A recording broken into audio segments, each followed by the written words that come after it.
With all the hype surrounding AI, it's difficult to distinguish the danger from the opportunity. It is concerning. The robot sounds like it wants to kill us. So it's scary, but not all scary things are dangerous. My kids are afraid of thunder, but it's not actually dangerous, right? So we got to distinguish between the scary and the dangerous. The purpose of AI ethics is not to criticize and stop innovation.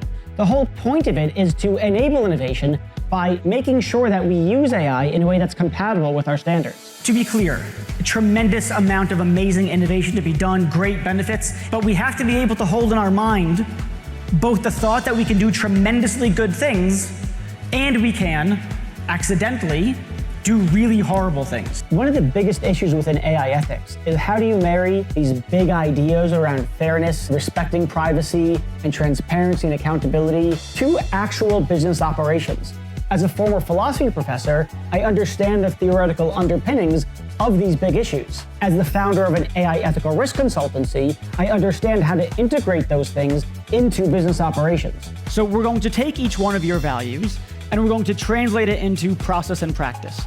Because if it doesn't show up in process and practice, it just will not show up anywhere. A due diligence process is really, really important. I think it's probably the single most important thing that companies need to do. The problem with the headlines in AI is that they're coarse-grained, and these problems are fine-grained problems. So you can see headlines about biased AI or hallucinating AI, but if you don't really understand the finer details about the sources of those problems, you're not going to be able to develop the appropriate solutions. With large language models, we're going to have hallucinations. These are not knowledge models, they're language models. They don't track truth.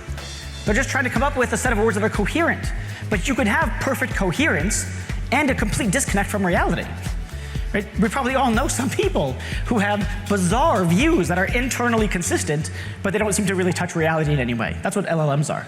This is a general problem with machine learning. You can build bias and discrimination into a system, even though you've exhibited yourself no particular discriminatory or biased attitudes. We know about bias in AI and privacy violations and AI that hallucinates.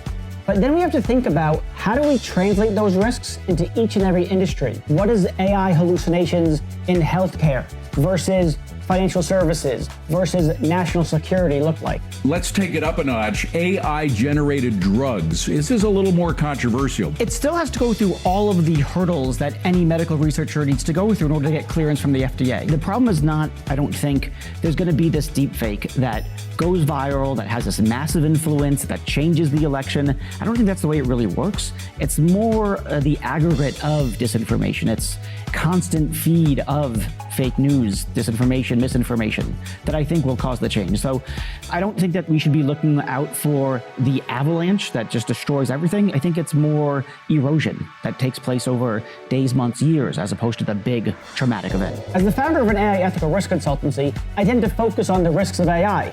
But the truth is, I think that there's tons of benefits as well. Take AI in the life sciences, for instance. We're constantly trying to discover new drugs to cure various illnesses.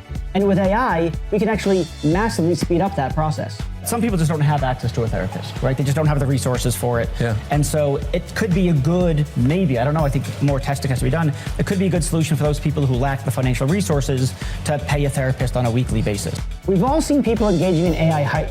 AI is going to save the world.